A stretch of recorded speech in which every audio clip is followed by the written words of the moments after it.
Saludos y bienvenidos al resumen de las noticias de los últimos días. La actualidad sin duda ha estado marcada esta semana por el conflicto entre marroquíes y saharauis y el modo en que el gobierno está afrontando esta situación, criticada a su vez por la totalidad de partidos políticos. Esto y más en unos momentos.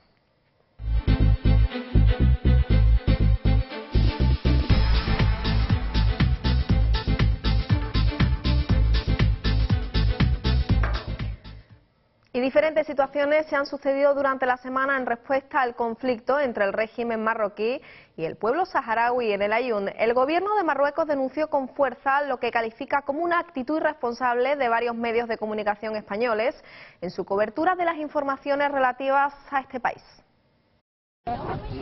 El gobierno de Rabat arremete de nuevo contra los medios españoles por intentar manipular a la opinión pública contra Marruecos. La imagen muestra a los periodistas expulsados del país magrebí tras los últimos incidentes relacionados con la cobertura del desmantelamiento del campamento saharaui del Aaiún. Ahora, en una declaración institucional del ministro de Comunicación, Khalid Nasiri, las autoridades marroquíes acusan en concreto a Antena 3, ABC, El País, la SER y la agencia EFE de recurrir sistemáticamente a procedimientos falaces, técnicas innobles, manipulaciones abyectas y montajes inmundos. Esta nueva ofensiva contra los medios españoles por parte del gobierno marroquí se produce una semana después de los altercados del Aaiún. El viernes, Rabat retiró la acreditación al corresponsal de ABC, expulsó a 3 enviados especiales de la cadena SER y bloqueó la entrada a otros 9 periodistas españoles de otros medios, entre ellos la agencia EFE. Y mientras que el gobierno de Marruecos critica y denuncia a los periodistas de malinformar, otras son las noticias que nos llegaban esta semana por parte de los que están sufriendo esta situación en sus propias carnes. Denuncian en un videocomunicado enviado a los medios el genocidio contra el pueblo saharaui. Son la activista española Isabel Terraza y su compañero mexicano Antonio Vázquez, que permanecen escondidos desde hace unos días en el Aaiún. Este era su dramático testimonio. Porque policías y militares marroquíes entran con fuerza en sus casas, los torturan y muchos mueren víctimas de estas torturas. En él indican que permanecen ocultos por su seguridad y piden la inmediata intervención de la ONU. El régimen de ocupación marroquí no permite la entrada de los medios de comunicación para esconder tantas atrocidades. Por ello, a nosotros nos quieren matar, porque estamos dando nuestro testimonio al mundo entero. Este lunes se cumple una semana del desalojo del campamento del Aaiún por las fuerzas de seguridad marroquíes, pero la tensión no ha hecho sino aumentar. Hoy mismo España trasladaba a Marruecos su malestar por las críticas de Rabat contra Rajoy y contra los medios de comunicación españoles. El líder de la oposición arremetió el sábado contra Zapatero por eludir sus responsabilidades en la crisis del Sáhara Occidental, mientras miles de personas se echaban a la calle en Madrid en defensa de los derechos del pueblo saharaui.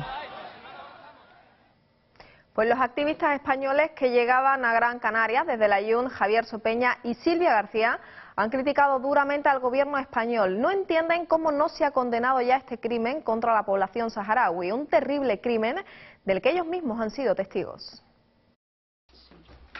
Javier Sopeña y Silvia García, los activistas españoles que regresaron ayer desde el Aaiún, han criticado la falta de contundencia del gobierno al no condenar el crimen que está cometiendo Marruecos contra el pueblo saharaui.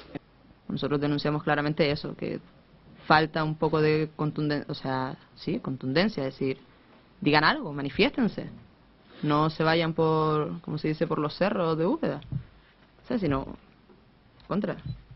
condenen el crimen que está haciendo Marruecos, de una vez ya, por favor. Sopeña y García han criticado también la actitud del PP por utilizar este conflicto para ganar votos. Bueno, el Sahara siempre ha sido una moneda de cambio para ganar votos, como todo el mundo sabe. Todos los partidos están con el Sahara hasta que gobiernan. Hasta que llegan al gobierno. Y es un buen negocio además. Los políticos no se ganan la vida resolviendo problemas, sino ganando votos. Tras pasar varias semanas en el campamento de protesta desmantelado por la fuerza por Marruecos el pasado 8 de noviembre y permanecer después escondidos en el Aaiún, los activistas han denunciado la situación que viven los saharauis. El ejército tiene tomadas las calles y la policía entra en las casas buscando, secuestrando y no sabemos qué más a los saharauis implicados en el campamento, implicados en la revuelta callejeras que tuvieron lugar hace pocos días. Tanto Sopeña como García han asegurado que durante las semanas que permanecieron allí fueron testigos de palizas a saharauis y tuvieron conocimiento por testimonios de familiares de detenciones masivas, si bien no han visto en primera persona asesinatos ni desapariciones. Intenten ir y verlo. Y el vicepresidente primero del Gobierno y ministro del Interior, Alfredo Pérez Rubalcaba, se reunía con el titular del Interior marroquí, Taïb Cherkaoui, que devuelve en plena crisis del Sáhara Occidental la visita que el primero hizo a Rabat tras los incidentes en la ciudad de Melilla. Reunión en Interior. Rubalcaba recibió a su homólogo marroquí, Taïb Cherkaoui, en plena crisis del Sáhara. Después de la reunión no hubo una comparecencia conjunta, hecho que ha suscitado numerosas críticas de PP e Izquierda Unida que acusan al Ejecutivo de falta de transparencia. La visita de Cherkaoui responde a la que realizó Rubalcaba a Marruecos tras los disturbios de Melilla, pero coincide con la ofensiva que la oposición lanzará en el Senado para pedir explicaciones al Gobierno por su actitud ante los sucesos del Ayun y la prohibición de entrada de periodistas españoles. Fuera, una veintena de jóvenes protestaban en defensa de los derechos del pueblo saharaui, coreando gritos contra Marruecos y España.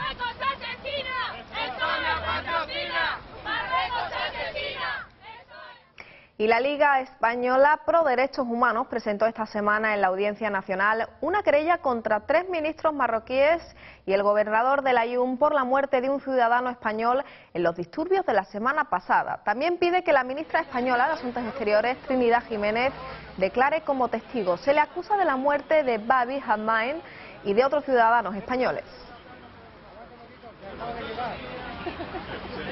De la querella, la ONG quiere que los 4 querellados sean detenidos y que se les recuerde su prisión provisional para tomarles declaración por los hechos denunciados. Para la Liga Española Pro Derechos Humanos, los incidentes en el Ayun han abierto un debate sobre hasta qué punto España tiene responsabilidad sobre un territorio que fue primero colonia y después provincia suya hasta 1976, y si sigue siendo potencia administradora del mismo. La querella acusa al gobierno de Marruecos y a su Policía Especial para el Sáhara Occidental de los hechos que han ocurrido desde el pasado 8 de noviembre en el Ayun. A ver, ¿me la enseña un poquito a mí? Nos basamos en el artículo 23 reformado número 4, en el que la Audiencia Nacional puede intervenir cuando muera un español o alguien que tenga vinculación con España. Consideramos que todos los saharauis tienen derecho, porque están vinculados a España, aparte en este momento será la circunstancia que hay un muerto español. Que quede claro que nosotros nos vamos contra el pueblo marroquí ni contra ni la nación marroquí. Vamos contra el gobierno marroquí, que primero le llama súbditos a sus ciudadanos y segundo que es delito de alta traición decir que el Sáhara no es marroquí. Nosotros conocemos cientos de personas que son favorables de que se le dé el derecho de autodeterminación al pueblo saharaui y de alta representación del gobierno marroquí. Lo que pasa es que no lo pueden decir porque entrarían automáticamente en las cárceles. Yo hago aquí un llamamiento, y verdaderamente lo repito en todos los sitios, a un movimiento que se llama Justicia y Caridad, que representaría electoralmente el 40% de la población, que está prohibido, pero verdaderamente tienen fuerza real, que como islamistas que dicen que son, no pueden permitir que se masacren a sus hermanos saharauis. Creo que deben dar un paso adelante y no defraudar al pueblo marroquí y decir que el Sáhara no es marroquí. No podemos legitimar una invasión militar. Y el portavoz de Izquierda Unida en el Congreso, Gaspar Llamazares, ha instado al Gobierno a pedir explicaciones a Marruecos de forma explícita y no clandestinamente en reuniones bilaterales por los incidentes violentos que se han producido en las 2 últimas semanas en el Sáhara. Estamos en estos momentos en la rueda de prensa, en primer lugar, pues mostrando nuestra solidaridad con el pueblo saharaui, que sufre del olvido y de la complicidad del gobierno español y que, en nuestra opinión, merece que el gobierno le pida al gobierno de Marruecos, no de forma clandestina, como en la reunión de hoy entre el ministro del Interior y su homólogo marroquí, sino de forma explícita, que le pida una investigación sobre los hechos ocurridos en el Ayun, que pida una investigación y responsabilidades sobre las consecuencias de esos hechos, muertes, torturas, todo tipo de vulneraciones de los derechos humanos, y por otra parte que el Gobierno, además de condenar y pedir explicaciones, haga un llamamiento a Naciones Unidas para que la MINURSO haga vigilancia no solamente del derecho internacional, en cuya materia tiene bastante que hacer, sino también de los derechos humanos. Esos planteamientos son planteamientos que se han hecho públicos por parte de Núria en el debate de la interpelación y que Izquierda Unida e Iniciativa per Catalunya e Izquierda Unida defendemos de manera clara y defenderemos en la moción subsiguiente en el Congreso de los Diputados.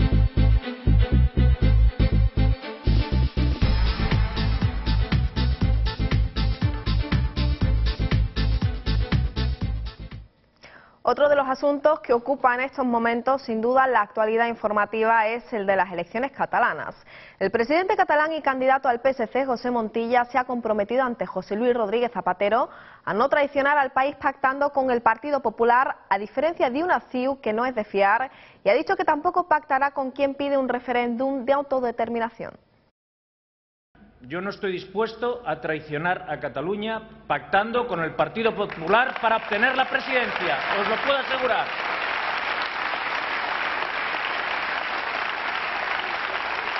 Y tampoco a mantenerme en ella, en la presidencia, pactando con quien quiera hacer un referéndum por la independencia. Porque a las pruebas me remito.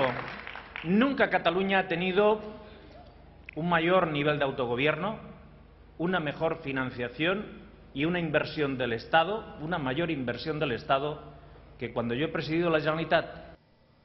Y la presidenta del Partido Popular catalán, Alicia Sánchez Camacho, el líder del País Vasco, Antonio Basagoiti, y el presidente de la Junta, Alberto Núñez Feijóo, han firmado un acto simbólico, el llamado Compromiso de Barcelona, para avalar que las comunidades históricas se comprometen con la unidad de España. En un acto en el Salón de Tinel de Barcelona, el lugar donde se gestó el tripartito catalán en 2003, Núñez Feijóo y Basagoiti han arropado a Sánchez Camacho en la campaña catalana y le han dado la alternativa para abrir una nueva etapa en Cataluña. Ante unas 400 personas, estos dirigentes han contrapuesto este pacto al sellado en la Declaración de Barcelona firmada por PNV, CiU, BNG, así como el pacto de Tinel avalado por PSC.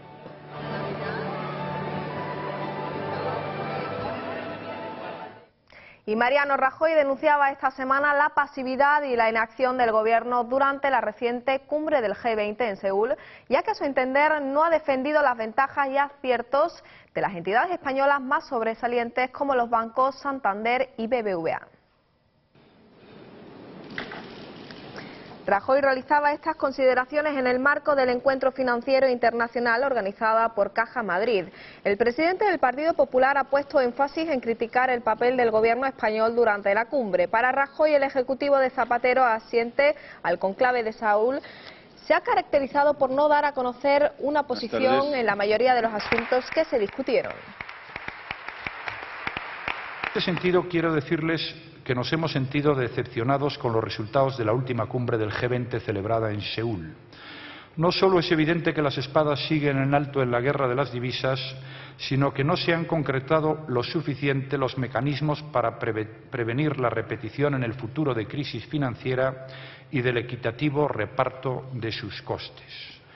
Y a este respecto sorprende la pasividad e inacción del Gobierno español, cuya posición en casi todos los asuntos es prácticamente desconocida y, desde luego, no ha considerado oportuno, y yo esto lo considero muy grave, hacer valer las ventajas y aciertos de nuestras entidades financieras más sobresalientes.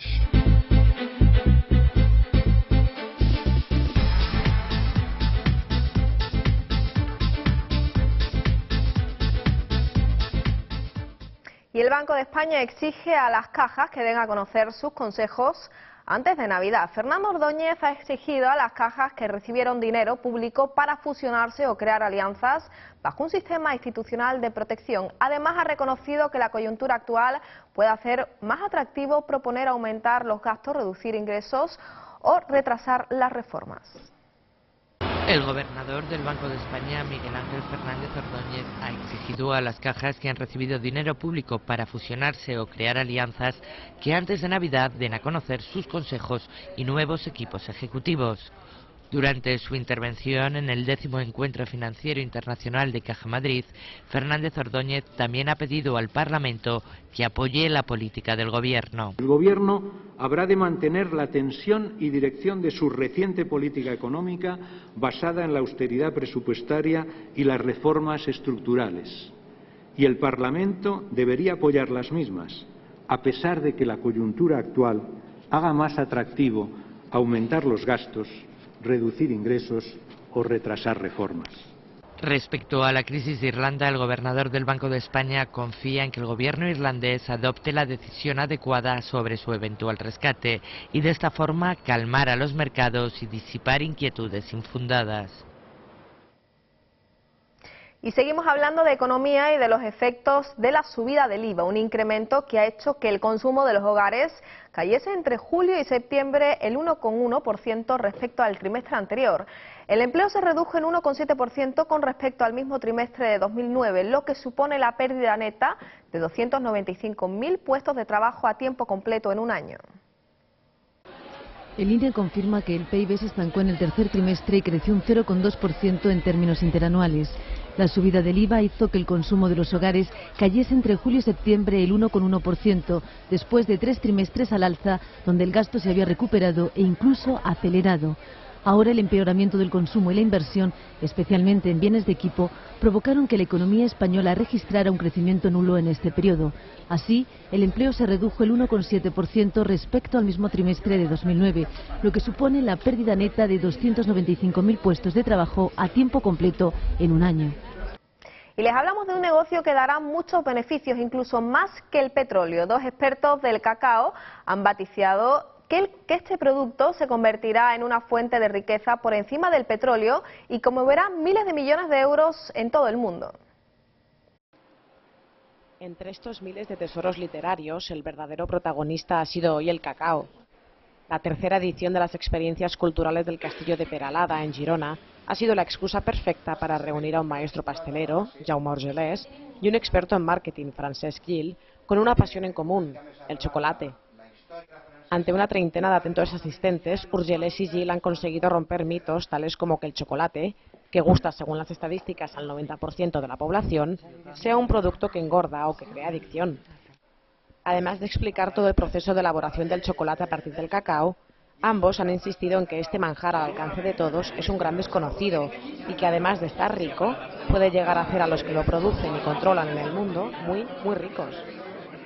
Pero sí que es cierto que se está convirtiendo en una fuente de riqueza realmente espectacular, por encima incluso del agua o del petróleo, y de aquí a unos años vamos a ver cómo las grandes multinacionales del sector van haciendo acopio del producto, porque sin duda se va a convertir en un valor estratégico muy importante, y estamos hablando de miles de millones de euros en todo caso a nivel mundial.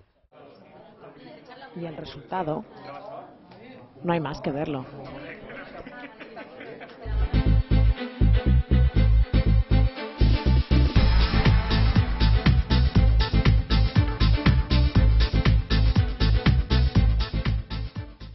Y la Secretaría Nacional del Migrante, Senami, de Ecuador, ha lanzado una campaña Soy Ecuatoriano en España, con el objetivo de promover la formación de los ciudadanos ecuatorianos como mejor opción para encontrar trabajo y reafirmar que la inmigración sigue siendo necesaria en este país.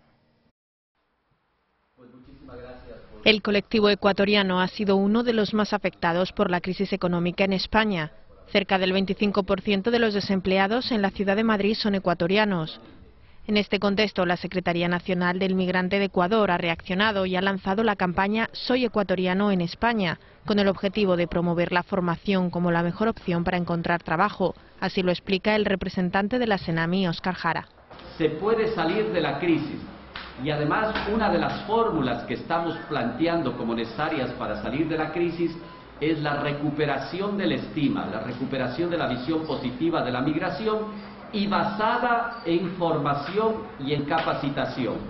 Por eso también han realizado acuerdos con universidades españolas, por ejemplo con la Politécnica de Madrid, donde se realizarán cursos de emprendimiento para encontrar posibles nichos de negocio, así lo confirma César Pérez.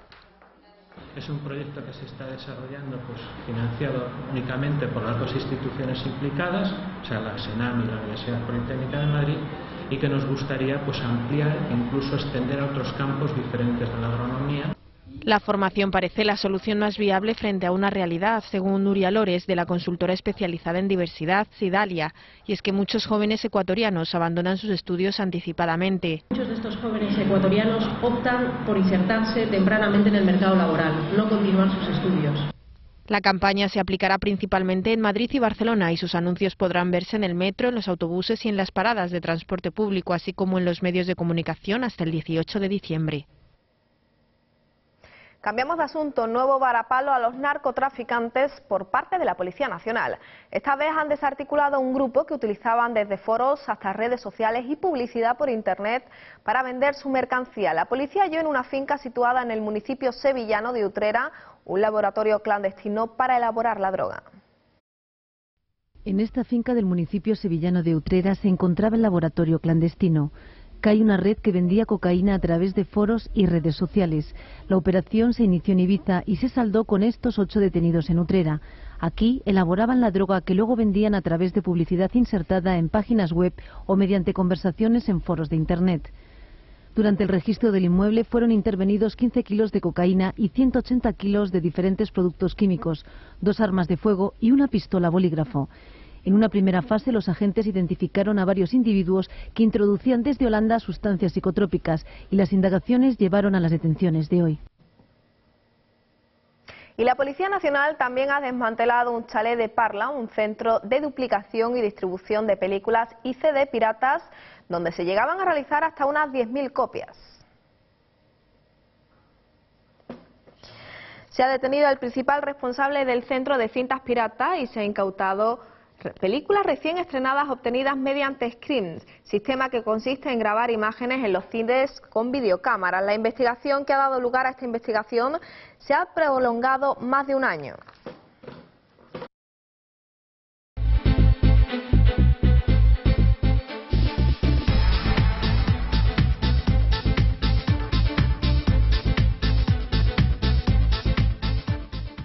Está previsto en 2012, es el primer hotel del espacio. Las habitaciones con tecnología EAS Astrium se diseñarán a partir de los módulos ATV Transporte que se emplean para abastecer a la Estación Espacial Internacional. Estará adaptado para acoger a turistas con todas las comodidades posibles.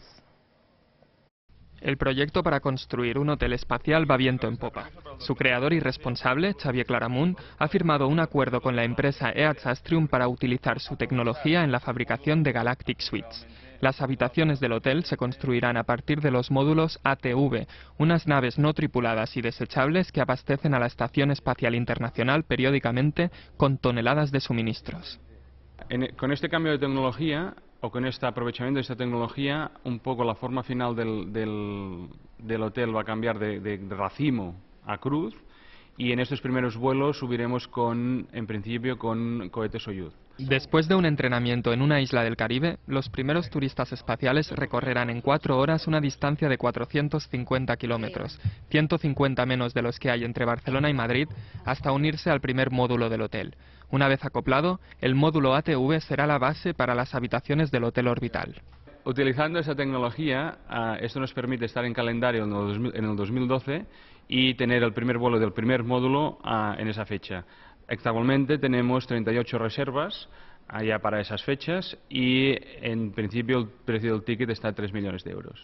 Aunque falta más de un año para el despegue, Claramunt ya ha ingresado pagos a cuenta de algunos de los futuros pasajeros, pero indica que la astronómica inversión solo se recuperará si consiguen vender la tecnología desarrollada a quienes quieran establecer otros proyectos similares en el espacio.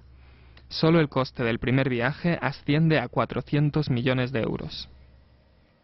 Y les hablamos ahora de una iniciativa que puede salvar la vida a través de camisetas inteligentes. Estas miden las constantes vitales de los ancianos y envían la información mediante Bluetooth al sanitario. Es como llevarse al médico puesto, y es que esta innovadora camiseta mide las constantes vitales. Ahora se está probando de manera experimental en esta residencia de ancianos de Belvis de la Jara, en Toledo. Manuel, de 85 años, es uno de los primeros usuarios de una prenda que le han hecho mucho más cómodas las pruebas a que se tiene que someter por los inevitables achaques de la edad. De aquí noto seguridad, más seguridad, pero de aquí igual, Muy bien, muy bien, muy bien. Esta innovadora camiseta mide el ritmo cardíaco y la respiración. Luego pasa los datos a una consola que los registra y los envía al sanitario que corresponda. Así de sencillo. Y es que probablemente Manuel nunca pensó que sus controles de salud podría pasarlos tan solo con enfundarse una camiseta.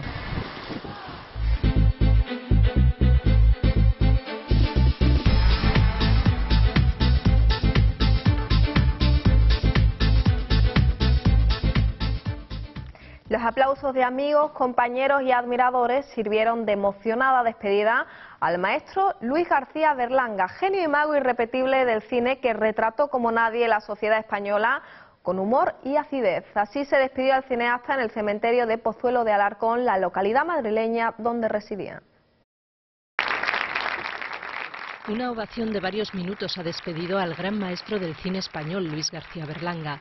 A lo largo de la mañana, la capilla ardiente instalada en la sede de la Academia de Cine fue un goteo incesante de amigos, compañeros de profesión y, en general, admiradores del cineasta, que nos ha dado títulos como Bienvenido Mr. Marshall, El Verdugo o La Escopeta Nacional. Hablamos mucho de Billy Wilder, pero yo creo que Luis García Berlanga si hubiera hecho cine en otra lengua, en este momento el mundo entero se rendiría ante su féretro como si fuera Billy Wilder. Todos, no ya los espectadores de cine, todos somos un poco distintos porque nos conocemos mejor gracias a sus películas. Él creaba un caos muy controlado y en medio de ese caos, como un domador en medio de la pista del circo, pues manejaba a todo el mundo. Y pues, me gustaban mucho los secundarios mezclados con los protagonistas, pero en fin, el mejor personaje de todos ellos era el mismo. Más aplausos a la salida del féretro en el momento de partir al cementerio madrileño de Pozuelo de Alarcón. Allí ha recibido sepultura ante un centenar de personas, entre ellos la ministra de Cultura, la alcaldesa de Valencia y la actriz Concha Velasco. Los restos mortales de Berlanga reposan ya en la misma sepultura donde está enterrado su hijo Carlos, uno de los iconos de la música española de los 80. Y los amantes del flamenco y, en definitiva, de nuestra cultura se felicitan por el reconocimiento de este arte como patrimonio inmaterial de la humanidad tras la decisión tomada el pasado martes por la UNESCO. También los castells han sido declarados patrimonio inmaterial de la humanidad, a los que se le suma el canto mallorquín de la Sibila, la fiesta de los patios cordobeses o la dieta mediterránea. ¿Ya está? De la incredulidad a la alegría, cantaores, bailadores y guitarristas del mundo flamenco recibían en Sevilla las buenas noticias llegadas de Nairobi. Era la segunda vez que presentaba candidatura, pero esta vez sí. La UNESCO ha declarado el flamenco Patrimonio Cultural Inmaterial de la Humanidad. No ha sido la única candidatura española reconocida. También han recibido esta distinción los castells, esas esculturas humanas que se levantan en las plazas de Cataluña desde hace 200 años, y el canto medieval de la Sibila, originario de Mallorca. Italia, Grecia y Marruecos comparten con España otro bien que la UNESCO protegerá a partir de ahora, la dieta mediterránea, con nada menos que 9.000 años de tradición y sobradas bondades reconocidas por científicos de todo el mundo. Cierra la lista la cetrería, un arte milenario y un tipo de caza con aves rapaces practicada en España y también en Emiratos Árabes, Qatar, Arabia Saudí, Francia y otros 6 países más que representaban esta candidatura. Bueno, y hasta aquí la información. Recuerden que les emplazamos hasta dentro de 7 días para ofrecerles todo lo que vaya ocurriendo durante los últimos días. Disfruten del fin de semana.